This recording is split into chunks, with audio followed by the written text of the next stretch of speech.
I am very invested in this community. I'm both a resident as well as a small business owner on Concession Street. And 3 years ago, I became the chairperson of the Concession Business Improvement Area. So one of the things that's really exciting and a big part of RBA is how much foot traffic and what degree of businesses we have currently on the street. But I'm excited to see the redevelopment bring more foot traffic and increased revenue for our businesses here on Concession Street.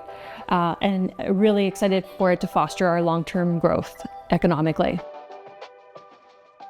We are hoping for some perhaps unexpected benefits as well, like what we have seen already with the electrical infrastructure upgrade for the hospital, as well as the fiber upgrade. Both of those benefits are things that really help support and keep us at kind of like top state-of-the-art technology-wise and supporting our businesses in ways that we didn't even realize we needed.